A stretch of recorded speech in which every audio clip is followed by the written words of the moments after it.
Aku rekam ya, Cecil dan teman-teman. Iya, Pak. Nanti kamu bisa apa namanya mendapatkan rekamannya kalau lancar. Oh iya. Anakku namanya sama kayak kamu, Cecilia begitu. Iya, kemarin juga diberitahu sama Bu Abigail. Iya, tapi dia sekarang lagi ngambil semester pendek di Barcelona. Wah, so Dia cool. dapat dapat ISMA. UC juga, Pak. Gimana? Awalnya di UC juga. Oh enggak, dia di UNER. Oh, Dia di UNER ngambil hubungan internasional. Kamu ngambil apa, Sil? saya ngambil ini Information System for Business IT. Oh, apa itu berarti? IBM atau? ISB. Oh, ada ya. Oh, ada banyak banget kok apa namanya? Prodi-prodinya itu ya. Jadi tetap masuknya di apa? Di School of Business and Management Enggak, atau Information IT? System. IT. Oh, informasi IT ya, di IT ya. Semester berapa kamu? Masih awal, Pak. Masih semester 1. Oh, masih jauh. Nanti kalau semester 3 kamu siap-siap apa namanya? Ngambil ISMA apa namanya? Semoga bisa. Oh iyalah, kayak gitu. Ini siapa aja teman-teman Musil? Oh, Jose. Panggilannya apa? Joli atau Jose? Joli, Pak. Joli. Gimana? Joli? Iya, Pak. Oh, Joli. Lama sekali aku nggak ketemu orang namanya Joli itu. Selain Angelina Jolie. Kamu ngerti Angelina Jolie? Tahu, tahu. Oh iya, itu keren banget itu. Kamu harus nonton filmnya dia itu. Minimal nontonnya itu Mr. and Mrs. Smith and Changeling. Itu bagus sih. Tom Raider tapi nggak terlalu bagus sih. Ada siapa lagi? Ada dia. Halo dia. Halo Pak, maaf Pak nggak bisa on cam lagi di luar soalnya. Oh iya, no problem. Ini kalian belum pernah kontak aku ya? Belum pernah. Oh, aku soalnya nolak orang. Siapa ya?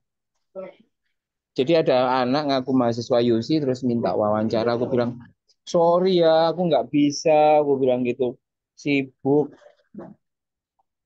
Terus kemudian aku rekomendasi ke dosen yang lain. Tiba-tiba kemudian dosenmu ngontak aku. Jangan-jangan ini yang aku tolak kemarin gitu kan. Enggak ya? Enggak, enggak. Kami nggak punya Enggak. kontaknya Bapak juga soalnya. Oke, kalian mau nanya soal apa? Jadi kami itu sebenarnya penasaran Pak sama yang ini, yang jihad dalam Islam. Nah ini sebenarnya coba saya sampaikan dulu ya Pak. Arti jihad yang kami pahamin itu kan Ya. kayak umat Islam itu berjuang untuk kepentingan Allah kan. Terus untuk Mm-mm. memperkuat agama Islam. Terus jihadnya Mm-mm. itu biasanya kayak dilakuin dengan kayak penyederhanaan diri gitu, kayak pengorbanan harta atau melalui dakwah atau pengembangan diri gitu kan Pak. Ya. Itu ada yang perlu ditambahin nggak dari penjelasan yang udah disampaikan? Oh iya sih, pemaknaan itu belakangan itu ya, belakangan itu. Itu pemaknaan yang datang kemudian. Tetapi sesungguhnya makna awal ketika konteks kitab suci kami diturunkan itu maknanya itu sangat konkret, yakni perang. Yakni perang. Situasi pada waktu Al-Quran diturunkan tahun 622 Masehi sampai 632 Masehi itu di dalam sejarah kami itu adalah sejarah kami Islam pada waktu itu merasa dirinya sedang mengalami ketertindasan, punya banyak musuh, apa komunitas Islam tidak terlalu besar, lalu kebutuhannya adalah kebutuhan soal survive gitu. Sehingga kalau kamu belajar soal teori evolusi itu kan salah satu doktrinnya kan the survival of the fittest. Itu apa namanya orang atau makhluk yang paling kuat lah yang bisa beradaptasi itu yang ia akan bisa survive kayak gitu. Nah, kamu bisa bayangkan ketika pada situasi pada waktu itu pilihannya adalah mati, apa, dibunuh atau membunuh dalam dalam waktu itu, maka pilihan kami tentu ya masuk akal. Kami tidak mau mati konyol. Jadi ketika ada orang yang mau nyerang kami, maka we need to emphasize everything we have just to make us survive. Lalu turunlah doktrin tentang jihad itu, tentang berperang, bahwa kalaulah ada di antara kalian yang diserang, diusir dari rumahmu, dilarang untuk beribadah, maka ya kamu harus bersabar. Tapi kalau terus-terusan kayak gitu, ya kau harus lawan. Dalam konteks itulah jihad pertama kali muncul, sehingga tidak heran kalau eh, hari-hari ini misalkan orang Islam, sekelompok orang Islam yang menggunakan politik kekerasan itu senantiasa menautkan kata jihad di dalam setiap tindakan politiknya. Misalkan orang yang ngebom gereja yang di Surabaya tahun 2018 atau apa namanya paroki yang ada di Makassar beberapa tahun yang lalu, itu kalau dilacak mereka itu juga apa untuk menguatkan gairah keberislamannya dengan cara melakukan kekerasan itu selalu menggunakan kata jihad. Nah, ketika situasinya relatif aman, gitu, para serdadu-serdadu ini ceritanya ya, para serdadu-serdadu yang tentara-tentara yang kan situasinya udah aman nih, kita udah menang kayak gitu. Maka para frontliners ini, para pejuang-pejuang itu kemudian memilih untuk eh, apa hidup dengan menjauhi keduniawian, menjauhi keduniawian. Mereka hidup di gunung, kemudian di hutan, ya, di hutan dan uh, mereka kemudian memformulasi ulang karena situasinya aman. Mereka kemudian memformulasikan ulang doktrin menyangkut soal jihad itu sendiri. Sehingga ketemulah jihad itu kalau di dalam doktrin Islam belakangan itu adalah jihad itu adalah upaya untuk mengalahkan diri sendiri, upaya untuk mengalahkan diri sendiri, menjauhi dunia yang hedonisme, menjauhi konsumerisme, menjauhi hal-hal yang apa kalau di dalam istilah Kristen itu bersifat kedagingan gitu ya, bersifat kedagingan kayak gitu, termasuk berusaha menaklukkan ego dan lain sebagainya itu. Ada pemaknaan yang seperti itu sehingga di dalam pelajaran pelajaran terkini kami menyangkut jihad itu adalah jihad yang terbesar adalah mereka yang mampu mengalahkan dirinya sendiri begitu ya. Jadi itu sih uh, yang aku pahami kayak gitu. Nah, Wah, para frontliners, mantan serdadu-serdadu yang tidak lagi memiliki apa alasan untuk perang ini kemudian mereka tumbuh menjadi satu sektor baru di dalam Islam. Kalau kamu pernah mendengar istilah sufi, orang-orang sufi, orang-orang yang zuhud, yang hidupnya itu seperti para bruder, para romo, nggak kawin, hidupnya itu hanya untuk apa menyembah pada Tuhan, kayak gitu. Jadi akhirnya para serdadu-serdadu itu ceritanya di banyak tempat itu karena tidak punya panggung lagi untuk perang, ya kemudian mereka memilih untuk menjadi orang-orang sufi. Orang-orang apa ya? Apa? Pernah dengar istilah sufi kalian, Jolly, Cecil? Saya pernah dengar dikit aja sih Pak, tapi Iya, orang tasawuf, orang sufi begitu kan. Orang yang udah nggak mikir lagi soal dunia lah. ya Ya fokus ke makan orang cuman lain. iya, cuman hidup sederhana, hidupnya menyembah. Ya kayak bruder gitu kan. Mm-mm. Kayak bruder, kayak sister, kayak gitu-gitu. Begitu Cecilia sama Jolly. Terima kasih Jolly Pak. rumahnya ya, Jolly rumahnya di mana, Jol? Di Citraland, Pak. Asli di situ. Iya, Oh, kalau Cecil kan apa namanya? Kupang. Iya, dia kamu Kupang ya, Cecil. Iya, Kupang. Oh, Kupang. Aku itu pernah ke ini, Sil. Pernah ke Ledalero, Sil. Oh, tapi itu jauh, nggak sih Pak? Oh ya sangat jauh gitu. Aku pikir antara Kupang sama Ledalero itu kayak Citraland ke PTC gitu kan. Oh, itu deket Oh, malah. iya, dekat.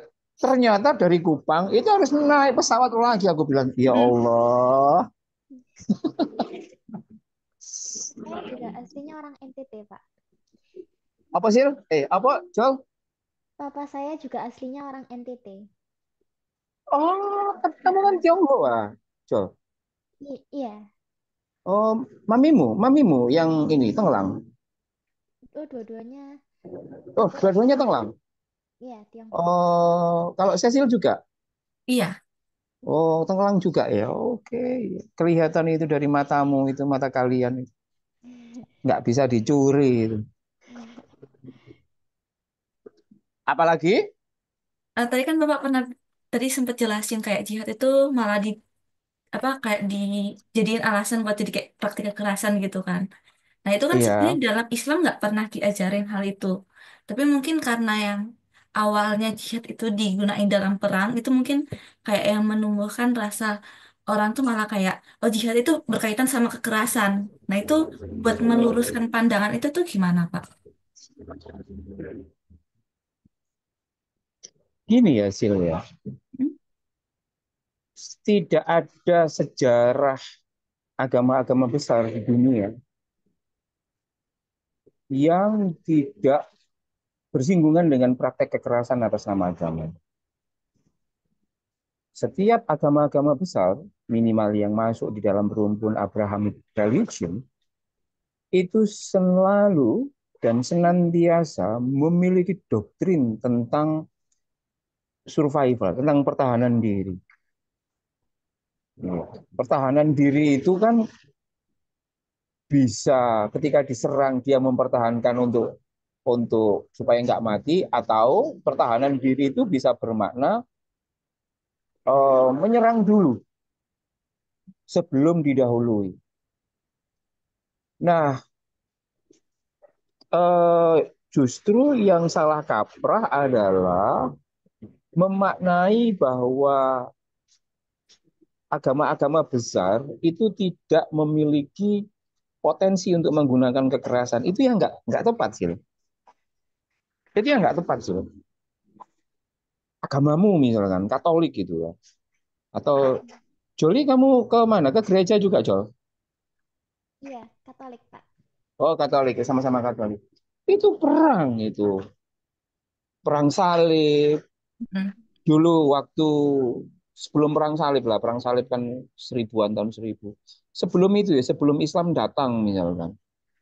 Itu kan kekristenan itu kan nggak tunggal ya. Iya. Kekristenan itu nggak tunggal.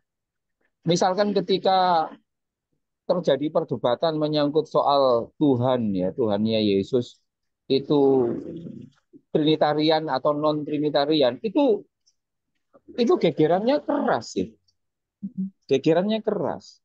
Dan pada waktu itu yang menangkan Tuhan Yesus dalam pemaknaan Trinitarian, Iya. Trinitas. Sehingga para pengikut-pengikut Yesus yang ya pengikut-pengikut Yesus yang tidak beraliran Trinitarian itu disingkirkan. Yang Trinitarian menggunakan penggunaan kekerasan, pendekatan kekerasan untuk menokohkan, untuk menyatakan dirinya ini yang benar. Jadi bagiku eh, idealnya setiap orang itu harus bisa menyadari dan mau menerima kenyataan bahwa dirinya itu tidak sempurna. Setiap agama itu tidak sempurna dalam kerangka. Kalau agama yang dianggap sempurna itu agama yang anti kekerasan, justru itu semacam denial, Cecil sama Jolly. Ini contoh ya, ini contoh. Tiba-tiba kamu berdua bangun tidur, lalu ternyata di sini tumbuh jerawat. Jerawatnya dua besar satu. Malu kan? Kamu malu. Lalu kamu berusaha kemana saja untuk menutupi jerawat. Bahkan ketika ke kampus, ketika ada orang mengatakan, oh kamu kok jerawatan, kamu marah. Kata siapa aku jerawatan? Aku nggak jerawatan. Nah pertanyaannya kenapa kok kamu sampai marah ketika ada orang itu menyatakan apa yang sebenarnya ia lihat tentang dirimu, yakni jerawatan. Sangat mungkin kamu marah karena kamu secara psikologis tidak mampu mengelola apa yang ada di dalam dirimu. Sama dengan beragama. Aku tidak sependapat kalau misalkan eh, aku misalkan menolak atau menyangkal bahwa Islam itu tidak memiliki potensi kekerasan. Enggak, aku enggak mau. Aku mengatakan iya, Islam itu memiliki begitu banyak modal untuk mengatakan bahwa oh, kami siap perang dan lain sebagainya. Hanya saja pemahamanku seperti ini adalah pemahaman yang mesti harus diletakkan dalam konteks kedewasaan. Jadi aku mengakui aku memiliki jerawat, ya aku sadari, aku akui, ya agamaku tidak sempurna, aku pendosa, agamaku punya gagasan tentang kekerasan itu. Terus kemudian sadari aku terima dan aku cintai, lalu aku kemudian kelola modalitas yang berbahaya itu besar dan berbahaya itu aku rawat supaya ini tidak berpotensi untuk merugikan orang. Jadi pilihannya adalah denial atau kemudian melakukan pemaknaan ulang. Begitu. Nah, rata-rata orang di Islam ketika melihat pengebomnya beragama Islam begitu, banyak orang Islam yang enggak, itu bukan orang Islam, orang Islam enggak kayak gitu, enggak kayak gitu. Jadi menolak gitu, Pak. Iya, aku mengatakan bahwa ya mereka orang Islam. Mereka memahami jihadnya dalam konteks itu dan kalau aku justru ingin tahu kenapa kok ada orang Islam yang seperti itu. Tak kasih tahu ya kenapa orang Islam itu ngebom ya. Ya, tak kasih tahu. Misalkan yang kasus di paroki SMTP ya, Santa Maria Tak Bercela, karena itu aku menganggap itu paroki. Yang sekarang jadi uskup itu, Romo Didi itu teman. Aku itu kalau nggak bisa makan, kebetulan kalau di Surabaya itu mesti aku ke Jalan Mojopahit 12, pusat orang uskup, dan mesti aku minta makan di sana. Gitu. Kalau kebetulan nggak bawa baju, itu mesti kemarin sebelum dia jadi uskup, dia bilang kalau kamu mau silakan mandi di situ, kalau kamu butuh kaos kamu di situ. Sedekat itu aku. Dalam pandangan orang yang ngebom itu, dunia ini cuma dibagi menjadi dua. Ya. Aku ini tidak mengatakan ini salah dan benar. Ya. Aku berusaha untuk memahami kenapa kalau ada orang ngebom. Dunia ini dibelah menjadi dua, gelap dan terang. Terang adalah miliknya. Miliknya itu milik pengebom ini. Gelap itu adalah orang yang di luar dirinya, termasuk orang-orang non-Islam. Di dalam pandangan dia, kegelapan itu selalu menghantui terang itu sendiri.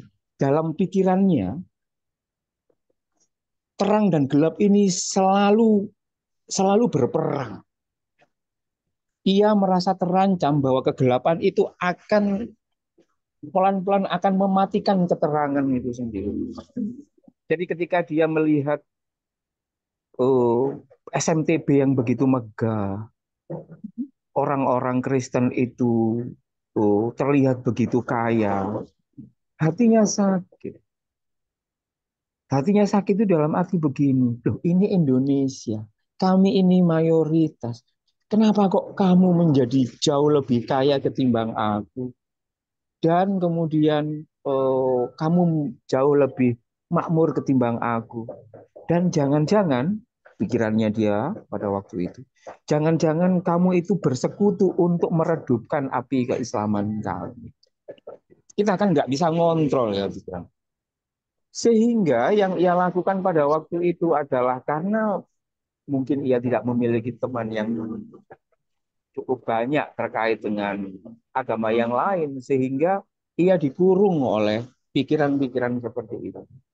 Sebenarnya ia adalah korban dari, menurutku ya, ia pelaku sekaligus korban. Ia pelaku kekerasan dan ia menjadi korban atas cara pandangnya. Dan aku merasa bahwa aku juga punya dosa karena membiarkan ada orang Islam yang seperti itu. Ada orang yang bersikap intoleran, terus lalu aku tidak bisa mempengaruhi mereka. Itu juga aku merasa aku memiliki dosa. Kenapa kok aku tidak bisa? Kenapa aku membiarkan ia tidak punya teman Kristen? Kenapa aku membiarkan dia berteman dengan kelompok-kelompok yang satu geng dan lain sebagainya?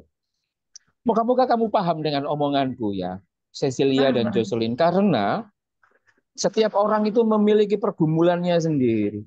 Hmm. Ini misal ya, ini misal ya. Ya, aku ini misal. Cecilia, katakanlah Cecil sama Jolly ini berteman baik. Jolly pacaran. Oh, dia berkali-kali pacaran dengan putus nyambung dengan banyak laki-laki. Asumsinya kamu suka laki-laki. Lalu Cecil memilih untuk hidup menyendiri. Menyendiri itu dia nggak mau pacaran dengan laki-laki itu nggak mau. Gitu. Lalu Jolly nanya, kenapa sih kamu kok seperti itu? Ya, ya itu pilihanku. Iya, tapi kenapa? Lalu Cecil cerita sama Jolly. Ceritanya betapa si Cecil ini berkali-kali membangun satu hubungan, tapi semuanya berakhir dengan pengkhianatan. Sehingga pada titik tertentu, Cecil sampai pada satu kesimpulan yang sangat kuat bahwa semua laki-laki, anggap saja Cecilia ini heteroseksual, semua laki-laki itu brengsek. Tapi Jolly enggak kok. Wong aku sama pacarku fine-fine aja. Lu yang benar yang mana gitu. Yang benar ini yang mana? Ini sama dengan aku sama-sama Islamnya dengan pengepom itu. Aku menganggap, lu salahnya orang Kristen ini apa? Salahnya orang Katolik ini apa? Tapi kan kemudian aku tidak bisa memaksakan kehendak. Yang aku bisa lakukan adalah, oh, kenapa kok dia bisa seperti itu? Akhirnya Jolly bisa memahami Cecilia, ya, bisa memahami Cecilia kenapa kok Cecil memilih seperti itu dan iya, ya persekawanan kalian kemudian persekawanan yang saling membangun. Oh ya sudah. Mungkin Jolly ketika punya teman yang baik laki-laki, terus karena Sil kamu mau, ini ada laki-laki yang kayaknya bagus, cocok untukmu gitu kan. Ini loh kamu bisa pakai gitu kan. Kalau kamu mau, enggak, Jolly aku nggak mau. Semua laki-laki brengsek. Ya udah, oke, udah mau. Tapi kalau kemudian Jolly juga akhirnya memilih untuk memutus pacarnya, untuk bersolidaritas kepada Cecil, pacarnya lalu bilang, loh kenapa kok kamu tiba-tiba mutusin aku, nggak ada hujan, nggak apa? Enggak. Menurut Cecil, laki-laki brengsek, maka kamu juga brengsek. Begitu. Laki-laki ini juga bingung loh. Ini salahku apa gitu. Atau kemudian yang sebaliknya, Jolly juga bisa meyakinkan pada Cecilia bahwa ya hidup harus move on. Gitu. Harus move on, nggak boleh dengan ada kebencian. Nggak suka laki-laki nggak apa-apa, suka perempuan juga nggak masalah. Yang penting nggak usah ada kebencian dan sebagainya. Jadi aku berusaha memahami konteks jihad itu di dalam kerangka yang sangat personal ya. Karena aku merasa para pelaku kekerasan ini to some extent itu juga dikurung oleh oleh satu doktrin, satu dogma yang yang yang sangat artifisial yang nggak jelas kayak gitu. Dan aku yakin mereka para pelaku kekerasan itu biasanya terhadap kekerasan terhadap ini ya orang yang beda agama. Itu rata-rata mereka itu yang tidak memiliki teman, tidak memiliki teman yang beda agama. Biasanya kayak gitu. Di kami ya, biasanya kayak gitu. Ngomongku kok boleh belakrak. Kalian iso bahasa Jawa ta? Bisa, bisa dikit-dikit. Oh, Soalnya Joli iso, Jol. Bisa, Pak. Oh, oke. Udah biasa di rumah. Hmm. Apalagi? Dia silahkan kalau ada yang mau ditanyakan. Aku sambil ngerokok ya. Romo siapa sekarang di Yakobus itu? Romo Romo Gunawan, Oh, Romo Romo. Gunawan ya. Romo Gunawan. Salam ya kalau Romo ketemu Romo Gun ya. Oh Dia iya, kan Tenggelang juga toh, Jol. oh, kenapa Romo Pak? Gunawan kan Romo Gunawan kan Tionghoa juga toh. Iya, iya benar. Bukannya dia sekolah. Romo Gunawan. Oh enggak, Romo Gunawan ada lebih dari satu Romo di situ. Romo Gunawan, Romo siapa lagi?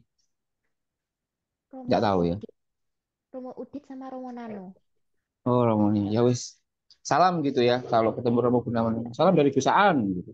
Aku dulu itu pernah tidur di lantai 2 itu di apa namanya? Pastoran. Yakobus. Iya, kayak Oh hotel itu. Kayak hotel iya. itu. Aku kapan hari itu kan ngisi acara di Yakobus toh, ngisi acara di Yakobus begitu. Lalu besoknya kemudian karena terlalu malam akhirnya aku disuruh tidur di situ. Aku bilang, "Mau paroki, pastorimu kok ini ya, pastoranmu kok bagus banget kayak hotel gitu." Bagus kan? Nanya apa lagi? Cecil, Jolly, dia. Eh, kayak pandangan jihad ini itu menurut Bapak ini kayak kelemahan dalam sistem pendidikan agama atau karena faktor lain apa ya, Pak? Iya, iya, tentu saja ya. Oh. Umat itu kan 90% itu kan tergantung pada imamnya, Hmm. menurutku ya. Kalau misalkan sistem pendidikan nasional terkait dengan keagamaan itu mengajarkan agama yang tidak tepat, model beragama yang tidak tepat, maka itu juga yang akan diikuti oleh para umat. Hmm. Sama lah kayak kita diet itu. Misalkan kalau kamu tidak bisa ngontrol, makan, orang kan butuh makan.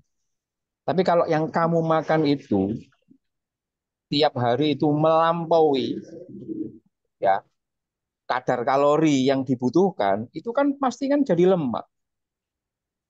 Atau kamu makan karbo terus, ya makan karbo, proteinmu kurang, ya pasti obesitas.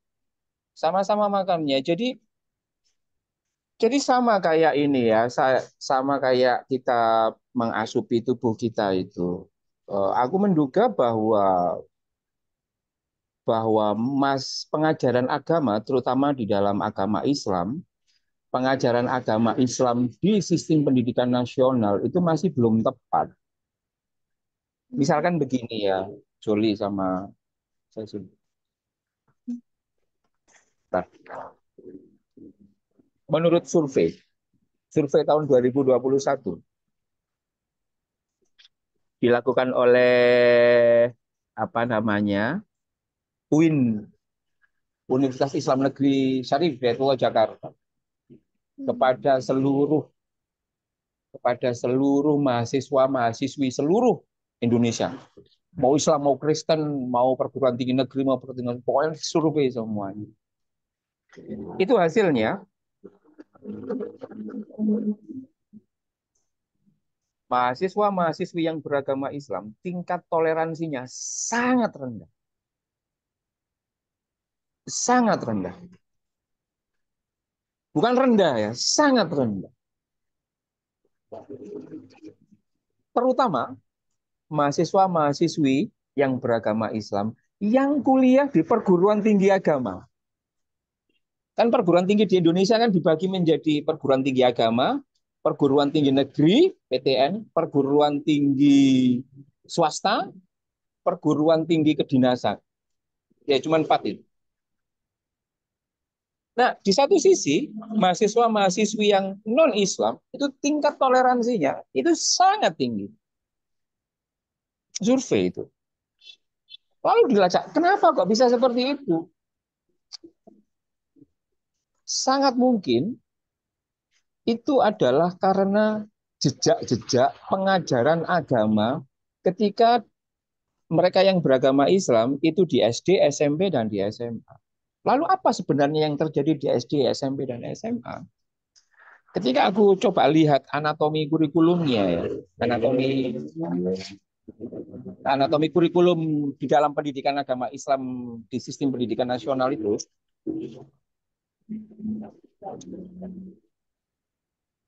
anggap saja ini pendidikan agama Islam 100%. Porsi beribadah itu 81%. Jadi agama Islam itu diajarkan dari jadi pengajaran agama, maka Islam kan macam-macam ya. Ibadah itu ritual. Najis, halal haram, bagaimana kafir non kafir, bagaimana cara sholat, cara itu diajarkan 81%. Bukan moral ya, bukan moral ya, bukan moral itu. Yang 14% itu menyangkut soal teologi. Teologi itu cara ini ya, cara memahami Tuhan yang benar. Bayangkan 81% sama 10 berapa itu kan? Hampir 90 lebih. Itu tidak ada kaitannya dengan moral. Baru nanti yang kira-kira 13%, ya, 13% itu ngomong soal moral. Moral dibagi menjadi dua. Moral individual sama moral kewarganegaraan. Moral individual itu adalah jangan nyolong, kamu harus baik dengan orang tuamu, kamu harus berkata jujur. Itu moral individual. Nah, moral kebangsaan itu cuma 30% dari 13% itu sendiri. Toleransi dan sekarang bayangkan betapa yo, gimana nggak mau obesitas kalau ternyata makanan yang disajikan selama SD, SMP, SMA itu ternyata itu karbohidratnya terlalu banyak kayak gitu. Sehingga apa? Sehingga menjadi aku akhirnya menjadi paham, oh gitu toh, apa pengajaran kurikulumnya itu seperti itu. Nah, jadi sehingga kalau misalkan mau membuat orang Islam itu toleran, mau kemudian memaknai jihad itu secara lebih kekinian dalam konteks NKRI, maka tentu saja pengajaran agamanya itu juga mesti harus di redesign kayak gitu. Termasuk memperbesar moral kebangsaannya, moral kewarganegaraannya ketimbang aspek ritualnya, aspek ibadahnya. Jadi itu sangat tergantung dari pengajarannya dan ya aku nggak tahu ya apakah Menteri Agama saat ini itu kalau Nadiem komitmennya sangat kenceng ya untuk memastikan apa dia akan mengeluarkan 3 dosa besar pendidikan. 3 dosa besar pendidikan itu yang pertama itu adalah kekerasan seksual, yang kedua adalah bullying, perisakan, yang ketiga adalah intoleransi. Sehingga ia berusaha, Menteri Nadiem berusaha supaya anak-anak yang di SD, SMP, SMA itu lebih mengenal soal toleransi. Itu Joli sama Sesi.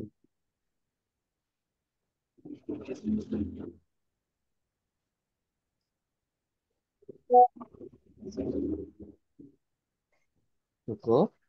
Atau mau ada Eh, lagi? Kamu minum. Ini semester 1 juga. Joli juga iya, semester Pak. 1. Iya, Pak.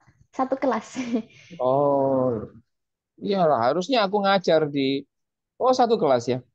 Aku sih harusnya ngajar ya, tapi semester ini aku memilih tidak ngajar di US. Jauh. Hmm, oh gitu. Hmm.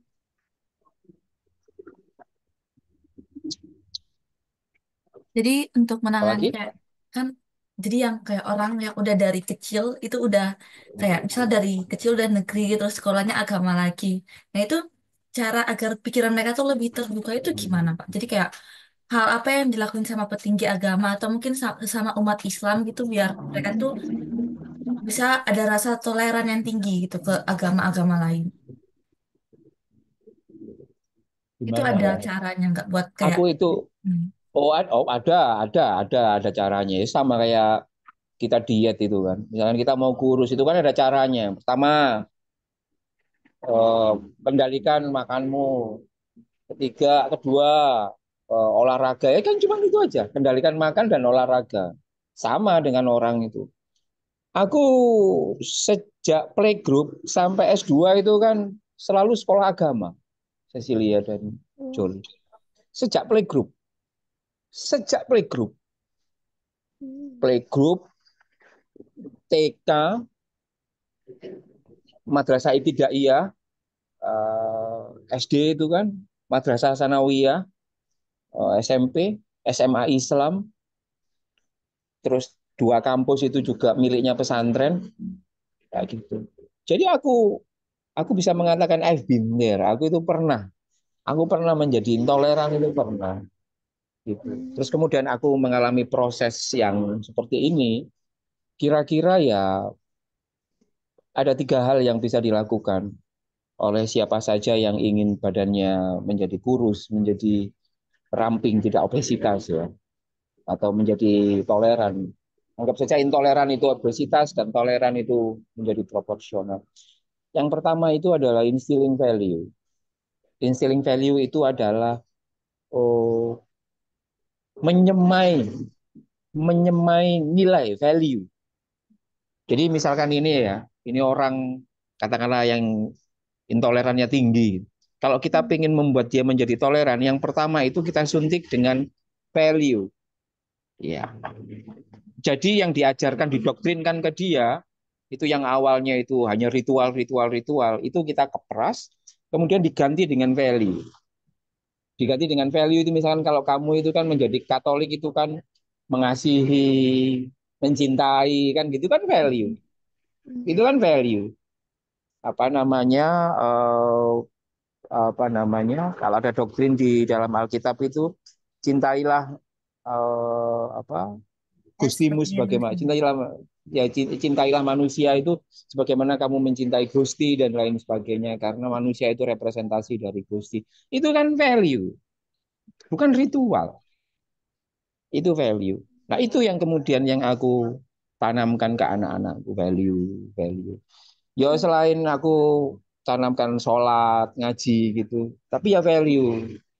Kamu harus kamu harus melihat semua manusia itu seperti saudara. Kamu harus mau menolong. Siapapun nggak boleh dibeda-bedain. Itu value. Jadi pertama itu disuntik value. Yang kedua itu disuntik pengetahuan. Pengetahuan itu bukan value. Value bukan pengetahuan. Pengetahuan itu misalkan agar supaya aku toleran pada Katolik, aku tidak hanya perlu disuntik oleh value, tapi aku juga harus mengenal kata Katolikan. Katolik itu ya apa loh? Gitu. Katolikan itu bagaimana? Bunda Maria itu kayak gimana dalam sistematika kristologinya? Yesus itu kayak gimana?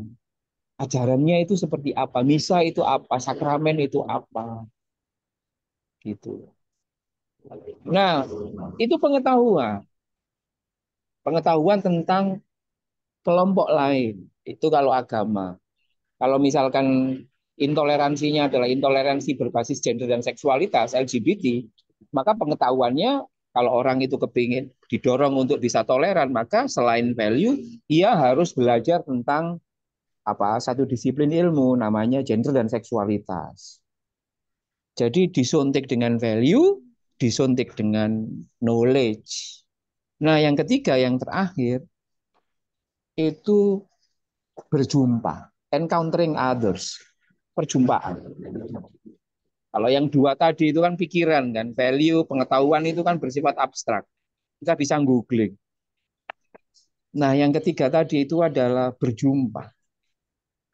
Berjumpa. Misalkan aku supaya toleran terhadap orang Katolik, maka selain disuntik value dan diinjak dengan pengetahuan, maka aku dorong anakku untuk bisa bergaul dengan orang-orang yang berbeda agama. Dia harus ke gereja gitu kan. Kalau Natalan harus mengucapkan selamat Natal ke temannya yang berbeda agama kayak gitu. Ke teman-temannya yang waria, yang LGBT, ya dia harus bertemu. Porsi pertemuan itu lebih banyak ketimbang yang dua hal ini. Yang dua hal ini 25%, yang 50% itu ya encountering others, itu berjumpa dengan orang yang berbeda. Caranya ya cuma tiga itu, Cecil dan Jolie. Nggak ada cara instan. Misalkan kamu pengen kurus, tiba-tiba nggak pengen diet, nggak pengen olahraga, tapi cukup minum pil apa begitu, ya pasti merusak seluruh metabolisme. Tidak ada cara shortcut. Itu mesti harus dalam proses. Gitu.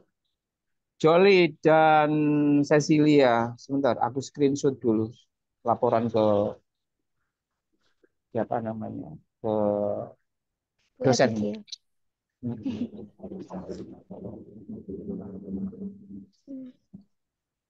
Kalian ngerokok? Nggak ngerokok? Enggak. Enggak, Pak. Oh, enggak. Jangan ngerokok.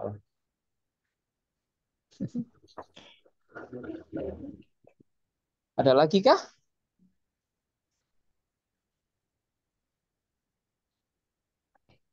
Dari kami masih segitu dulu aja sih. Makasih ya Kak, untuk Oke. waktunya udah diluangin buat wawancara bentar. Ya, ya, ya, ya. Terima kasih Cecil ya. Terima kasih Jolly. Terima kasih Ya, dia. makasih banyak ya, Semoga Pak. ya, Makasih. ya, ya. Makasih, Terima makasih. kasih banyak, Pak. Yo, dadah, dadah.